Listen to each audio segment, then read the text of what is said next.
ఓం నమో నారాయణాయ. అందరికీ నమస్కారం. వెల్కమ్ టు తోక్రేడ్ ఛానల్. ప్రతి వారి జీవితంలో గురువు యొక్క ఆవశ్యకత ఎంతో ఉంది. గురువు లేని విద్య కూడిరాదంటారు. మరి ఆ గురువు యొక్క గొప్పతనాన్ని గురించి, గురు శిష్యుల మధ్య వాత్సల్యాన్ని గురించి మాతృశ్రీ చూడామణి గారు వారి మాటలలో తెలియజేశారు. ఒకసారి చూసేద్దామా? ఓం నమో నారాయణాయ. వ్యాస గురించి వ్యాసపోతే మనం చేసుకుంటున్నాం. ఎందుకంటే వ్యాస గురించి ముందు ముఖ్యంగా చెప్పాలన్నమాట. గురు బ్రహ్మ, గురు విష్ణు, గురుదేవో మహేశ్వర, గురు సాక్షాత్ పరబ్రహ్మ, తస్మై శ్రీ గురవే నమః. వ్యాసాయ విష్ణు రూపాయ, వ్యాస రూపాయ విష్ణువే, బ్రహ్మవై బ్రహ్మనిధి, వాసిష్ఠాయ నమో నమః. మనం ఎప్పుడు గురువు గారు అంటే చీకటి తొలగించేవారు అన్నమాట. గురువుని చెప్పడానికి చీకటి తొలగిస్తారంటే మనం వీధిలో చీకటిని కాదు, ఇంట్లో చీకటిని కాదు తొలగించేది, మనలో ఉండే చీకటిని తొలగిస్తారు. గురువుగారు అనేది మనకి మంచి చెప్పి మనలో ఉన్న చెడు తీసేసి మంచికి ప్రవేశపెడతారు. అదే అన్నమాట. వ్యాసుడు విష్ణువు ఒకటే అనమాట. ఆయన ఉన్నారని ఈ వ్యాసుడు చెప్పేసి వెళ్తారు. ఈ వ్యాస భగవానుడు ఎలా పుట్టాడంటే, పరాశర మహర్షి ఒకసారి ఒక నది దాటుతుంటే సత్యవతన కావడం ఉంటుందన్నమాట. అన్ని మంచి ముహూర్తంలో, ఆ ముహూర్తంలో పుట్టిన పిల్లలు ఎవరైనా సరే మంచి చాలా తేజస్సేవాళ్ళు, మంచి బాగా అన్ని చెప్పగలిగిన వాడు కొడతానని చెప్పేసి ఆవిడ ద్వారా పిల్లాన్ని పుట్టిస్తాడనమాట. ఆ సత్యవతి అనమాట అమ్మాయి పేరు. అమ్మాయి బాధపడుతుంది ఏంటండి ఎలాగా అని చెప్పేసి అంటే, నీకు అన్యంగా ఏమీ రోజు ఉండదు, నీకు మంచి కొడుకు కొడతాడని చెప్పేసి చెప్తాడనమాట. ఆయన ద్వీపంలో కొడతాడు. అంటే ద్వీపం అంటే 3 వైపులు నీళ్ళు ఉండి ఉంటుంది ఉంటుందన్నమాట. ఆ ద్వీపంలో కొట్టడం వల్ల ఆయన కృష్ణపై పాయన కూడా పేరు వచ్చిందనమాట ఆయనకి. అలాగా ఆయన వ్యాసుడు అనమాట. వ్యాసుడు అంటే వేద వ్యాసుడు అంటే 4 వేదాలన్నీ కూడా ఒక్కలా పొందేసి ఉండేవి. అవన్నీ కూడా ఆయన విడదీసి మనకి 4 వేదాలుగా మనకి చెప్పి చాలా సులభ పద్ధతిలో మనకి చెప్పారు అన్నమాట. మా వేదాలన్నీ కూడా చదివి అంటే మనం చదువుకోలేము కానీ ఎవరైనా చదివి మనకి చెప్పడానికి బాగా ఉంటుంది చెప్పేసి అంటారన్నమాట. అలాగే మనకి గురువు అనేది తప్పకుండా ఆయన గురువు అనమాట. మొదటి గురువు ఆయనే వ్యాసుడే అనమాట మనందరికీ. అంటే మన తర్వాత అందరూ వచ్చారు కానీ ఇప్పుడు సాయిబాబా, గురుదత్త ఇవన్నీ గురువులు అంటారు కానీ ముందు మనకి గురువు వచ్చేది వ్యాస మహర్షి అనమాట, వ్యాసుడే అనమాట. ఆయన ఆయన భాగవత మహాభారతం సంస్కృతంలో రాశారు. ఆయన ఏంటి భాగవతం రాశారు. కృష్ణుడి గురించి భాగవతం రాశారు అనమాట. అంటే చాలా బాగా ఇతిహాసం అంటే అది ఇప్పుడు అలా జరిగిందే అనమాట. ఇంకా దాంట్లో ఏమి ఏర్పాట్లు ఏముండదు, తేడా ఉండదు అనమాట. ఇతిహాసం అంటే మన మహాభారతం ఇతిహాసం, రామాయణం మహాభారతం ఇతిహాసాలు అనమాట. అలా మహాభారతంలో ధర్మం అనేది రాశాడు అనమాట. ధర్మాన్ని అంటే ఎవరైతే పాటిస్తారో వారికి మంచి జరుగుతాయి చెప్పేసి. మన దుర్యోధనుడు మన ధర్మరాజు ఉన్నాడు. వాడు చూడండి ధర్మరాజుకి మంచి జరిగేవాడు, ధర్మంగా ఉండేవారు పాండవులందరూ కూడా. దుర్యోధనుడు వాడు కొంచెం తిక్క వేషాలు వేసేయడం వల్ల వాడికి అన్యాయం జరిగింది. అన్యాయం అంటే వాడు తప్పు చేశారనమాట. తప్పుని మొత్తం ఉపయోగిస్తారనమాట. అలాగా అది మంచి మహాభారతం అది చాలా అసలు మనకి అది అందించాడంటే మనం అది చదువుకుని అది మన ఆచరణలో పెట్టుకోవాలన్నమాట. అందుకని మనకి చెప్పాలని చెప్పి మంచి సంస్కృతంగా ఉండేది. కానీ తర్వాత సంస్కృతం అందరూ చదువుకుని మనకి మహాభారతాలన్నీ కూడా మనకి జ్ఞానబోధ చేసేవాడు ఎవరంటే గురువే అనమాట. ఆ గురువు ఆచార్య అనమాట. ఆచార్యులు ఉండడం వల్ల ఆయన ఆచార్యులు అంటే మనకి బాగా తత్వంలో మునిగిపోయి ఆ తత్వాన్ని అంతా తెలుసుకుని, భగవతత్వాన్ని అంతా తెలుసుకుని మనకి సులభమైన మార్గంలో మనకి చెప్పేవాడు ఆచార్యులు చెప్పేసి అంటారన్నమాట. ఆచార్య లక్షణాలని చెప్పి ఉంటాయి అన్నమాట.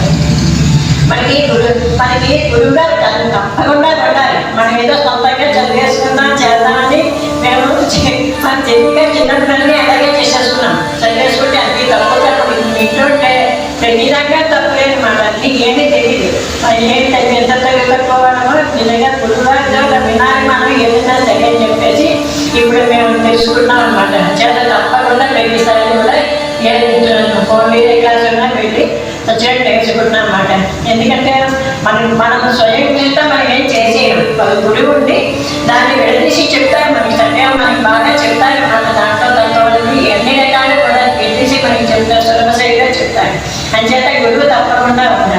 చూడండి భగవంతుడే కృష్ణావతారం, రామావతారం. కృష్ణుడు సాందీపుని గురువుగా పొందాడు. పొంది ఏం చేశాడు, ప్రదర్శనిస్తానంటే గురువుగా వెళ్తుంటే ఏదో ఒకటి ఇవ్వటే సాందీపుడు భార్య అడుగుతున్నమాట, నా కొడుకు ఇలా వెళ్ళిపోయాడు, నా కొడుకు కావాలంటే భగవంతుడు ఆయన తెచ్చి ఇవ్వగలిగాడు. అలాగే రాముడికి వశిష్ఠులు వాళ్ళు గురువులు అన్నమాట. అలా వాళ్ళకే గురువులు ఉన్నప్పుడు మనకి గురువు లేకపోతే అలాగా, మనకి గురువు లేకపోతే అసలు ఎందుకు పనికి రామన్నమాట. అయితే ఏదో వినేసి చేసేద్దామంటే మన స్వయం కృషితో ఎన్ని చేసేయమని చెప్పి చెప్తున్నారు అన్నమాట. ఆచార్యులు సముద్రంలో గంభీరంగా ఉంటారు, విశాలగా ఉంటారన్నమాట. ఆయన ఏదైనా సరే మనం అడిగామంటే చాలు మనకి చెప్పడానికి సులువు మార్గంలో చెప్పడానికి వీలవుతారన్నమాట. పరిపూర్ణంగా తృప్తినిచ్చేట్టుగా భగవంతుడి గురించి అన్ని నేర్చుకుని మనకి చెప్తారు అనమాట. అలాగే మా గోవు అనుకోండి, అది గోవుకి వాత్సల్యం ఎక్కువ. అలా పిల్ల ఉందంటే పిల్ల అరిచేటప్పటికి ఆగలేకుండా దంతమేటప్పటికే పాలు చేరుకొని తెస్తాయన్నమాట. అంత వాత్సల్యం మన ఆచార్యంలో ఉంటుందని చెప్పి మనం తిరుపతిలో ఎలా నేర్చుకున్నాం కదా, అదనమాట. అది భగవంతుడి కంటే ఆచార్యులు గొప్ప అనమాట. అంటే భగవంతుడు మన కష్టంతో మనం చేసిన పాపాలు పుణ్యాలన్నీ తెలుసుకుని మనకి కర్మఫలాన్ని ఇస్తాడు. కానీ ఆచార్యులు అలా కాదు, మన ఎన్ని తప్పు చేసినా ఏం చేసినా సరే మనకి సరిదిద్దడానికి అని చెప్పేసి ఆయన మనకి అన్ని మంచి మార్గంలో చెప్తూ ఉంటారు అనమాట. మనకి తగ్గిన జీవితకి మనకి చాలా తేడా ఉంది. మనకి ఏమీ తెలియదు, ఎవరు తిన్నాం పడుకోవడం నిద్రపోవడం అవి తప్ప మనకి జ్ఞానం అనేది ఇచ్చాడు భగవంతుడు. ఆ జ్ఞానం వల్ల మనం అన్నీ తెలుసుకుని ఏది మంచో ఏది చెడో అన్నీ తెలుసుకుని కూడా మనం వాటిని ఆచరిస్తూ ఉంటారన్నమాట. అదే జ్ఞానం మనం సంపాదించుకుని భగవంతుని పొందడానికి ప్రయత్నం చేయాలి. ఇవన్నీ కూడా మనల్ని అందించుతారనమాట. మనకి ఏమీ ఉంటాయో మనకు ఉండవు, ఐశ్వర్యం ఉండదు, ఏమీ ఉండదు అనమాట. రకరకాల మన కథలు విన్నాం తిరుపతి అక్కడ కూడా. అలాగే ఐశ్వర్యం ఉండదు, ఏది ఉండదు, సుఖం ఉండదు, మంచి ఉండదు, చెడ్డ ఉండదు. ఏడేది ఎలా ఉంటామో మనకి తెలియదు. అలాగే భగవంతుడే పాదాలు తప్ప భగవంతుడే పాదాలు పట్టుకుంటేనే మనకి మంచిదని చెప్తారు. అదే ఆచార్యులు మనకి జ్ఞానోపదేశం చేస్తూ ఉంటారు అనమాట. ఆచార్యులు శాస్త్రంలో అన్నీ మునిగిపోయి అన్నీ చదువుకుని లోపలికి వెళ్తారు. మనం బయట చదివేస్తాం, మనకు తెలియదు. శాస్త్రాలు చదివినా కూడా మనకి తెలియదు. వాడేమో లోపలికి వెళ్ళి అంటే ఆ తారాన్నంతా బయట తీసి మనకి చెప్తూ ఉంటారు అన్నమాట. సూర్యుడి కిరణాలు చంద్రుడి మీద పడినప్పుడు ఆ చంద్రుడు మనకి రాత్రి చంద్రాలు ఇస్తాడు. అలాగే ఆచార్యులు కూడా మనకి మంచి శాస్త్రాలన్నీ చదివి మంచివన్నీ ఇస్తూ ఉంటాడు అనమాట. ఇదివరకంటే శిష్య సంచారం చేసేవాడు. మనం అంటే చాలా చాలా ముందు రోజులు ఎప్పుడు శిష్య సంచారం అంటే ఎక్కడన్నా 10 మంది శిష్యులు పోగేసి అక్కడ చెప్తా ఉండేవాళ్ళు. సంవత్సరాలకు వస్తానికి 6 నెలలకు వస్తానికి వెళ్ళి అంటే వీళ్ళకి వృత్తి కలవాలి కదా, ఇల్లు కలవాలి కదా అంటే ఇల్లు వెళ్ళి వాళ్ళకి చెప్తారు. వాళ్ళందరికీ రమ్మనే వాళ్ళు మాట అందరికీ చాలా గౌరవంగా ఉండేటప్పుడు అలా రమ్మని చేయమని వాళ్ళందరికీ కూడా వాళ్ళు కూడా చాలా మంచి మర్యాదగా చూసేవాళ్ళు. వీళ్ళు కూడా మంచిగా అన్ని చెప్పి వాళ్ళకి ఉద్ధరించేవాళ్ళు అనమాట. అలా శిష్యులు ఇప్పుడేమో ఏం చేస్తున్నారు, మన స్వామీజీలు వాళ్ళు కూడా మనకి శిష్య సంచారం లేకపోయినా దేశాలన్నీ కూడా వెళ్ళిపోతున్నారు. ఇప్పుడు మనకి సరిపోయాక చాలా బాగా వచ్చాయి. స్వామీజీ 2 సార్లు అమెరికా అన్ని వెళ్ళొచ్చారు. అక్కడ ఆయన ప్రచారం చేయడం విష్ణు సహస్రనామం చదువుతున్నాడంటే పిల్లలు బాబాయ్ ఒకసారి టీవీలో చూపించారు, కింద నుంచి పైకి, పైనుంచి కిందకి, పక్క నుంచి అలాగే ఏదడిగితే అంటే చెప్పేసేలాగా బాగా తయారు చేసేస్తున్నారు అనమాట. అక్కడ వేదాలు అంటే ఒకసారి నిజంగా చూసాను ఆ టీవీలను. అంటే వాళ్ళు మన సాంప్రదాయంలో ఒక్కటి ఉంటుందని మరి అప్పుడు చదివారు కదా, బట్టలు అన్నీ కొంచెం ఫ్యామిలీ షర్ట్లు వేసుకున్నారు. ఎంత బాగా చదివారో చెప్పలేము అనమాట. నిజంగా చూస్తాగా చాలా ఆనందం వేస్తుంది. అలా తయారు చేస్తున్నారు అనమాట. మన సాంప్రదాయాన్ని ఇక్కడే కాకుండా కూడా అక్కడ కూడా మనకి తీసుకెళ్ళి మన సాంప్రదాయాన్ని వృద్ధి చేస్తున్నారని చెప్పి మనం ఆచరిస్తాం. స్వామీజీలు అందరూ కూడా ఫారినర్కి వెళ్ళి కూడా ఫారిన వెళ్తే అప్పుడు తప్పు సముద్ర దాటితే ప్రాయచిత్తం చేసుకోవాలనేవారు. ఇప్పుడు అది ఏమీ లేదు, చక్కగా పెట్టొస్తున్నారు చక్కగా అన్ని. ఇప్పుడు మనకన్నా కూడా అక్కడ వాళ్ళే బాగా నేర్చుకుంటారు భగవద్గీత అన్నీ కూడా మన వాళ్ళు మానేశారు. వాళ్ళని చూసి మన వాళ్ళు మానేశారు మన సాంప్రదాయాలు అన్నీ కూడా. ఇప్పుడు మన వాళ్ళు మానేశారు, వాళ్ళన్నీ నేర్చుకున్నారు. అంచేత ఆచార్యులు అనేవాళ్ళు అంత కష్టపడుతున్నారు అనమాట. ఆచరించాలన్నమాట. ఆయన చెప్పినవన్నీ మనం ఆచరించాలని చెప్పి చెప్తారు. ఆచార్యని ఆశ్రయించాలంటే మనం భగవంతుని ఆశ్రయించాలంటే మనం మధ్యలో ఆచార్యం ఉండాలి. ఆచార్య ద్వారానే మనకి భగవంతుడు అంటే తెలిసేది మనకి ఆచార్య ద్వారానే. మనదే మనకి భగవంతుడు అంటే ఏం చేస్తుంది విషయం అన్నీ తెలియదు కదా. ఆచార్యంగా భగవంతుడు అంటే ఇలా ఉంటాడు, ఇలా చేస్తాడు ఆయన చెప్పడం వల్లే మనకి తెలుస్తుందన్నమాట. దేనికన్నా ఆచార్యుని ఆశ్రయిస్తేనే మనకి ఆశ్రయించి మనం భగవంతుడి దగ్గర వెళ్ళాలని చెప్పేసి ఆచార్యులు లేకపోతే మన జీవితం వృధా అని చెప్పేసి అని చెప్తున్నారు అనమాట.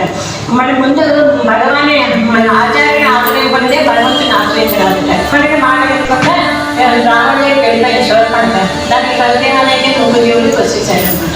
అలాగే విభీషణుడు కూడా మంచి ముందు సుగ్రీవుని ఆశ్రయించాడు. అంటే మంచివర్తి పెట్టుకున్నాడు అనమాట. రాముడి దగ్గర వెళ్ళాలంటే సుగ్రీవుడు ఆయన మంచి చెప్పింది అనమాట. అలా ఏదైనా సరే మన ఆచార్యుని ఆశ్రయించి మనం వెళ్ళామంటే మనకి భగవంతుడు అందరూ కావాలి చేస్తాడు. ఎప్పుడూ కూడా మన భగవంతుడి సేవ ఆచార్యులు చెప్పే విధంగా మన భగవంతుని సేవించుకుని చేసుకున్నామంటే మనకి చాలా మంచి జరుగుతుంది. కానీ మనకు సంవత్సరాలుగా చేసిన వాళ్ళు ఉత్తారకాచార్య అన్నమాట. సంవత్సరాలుగా చేయకుండా మనకు తగ్గిన రామానుజుడు 5 రాజ్యాలు కదా, దానికి ఒక ఆయన సంవత్సరాలు చేశారు. తగ్గిన ఒక ఆయన ఉత్తారకాచార్య అనమాట. అంటే మనకి ఏదైనా తెలియపోయి చెప్పడం చేయడం అవన్నీ ఉంటాయన్నమాట. ఆచార్యులు కూడా ఇక్కడ రకాలు ఉందన్నమాట. అంచేత ఆయన నమ్ముకుని ఆయన విశ్వాసం ఉండి మన ఆచార్యుల ద్వారా మనకి అన్నీ తెలుసుకుని మనం ఆయన పొందాలని చెప్పేసి ఆశిస్తున్నాం.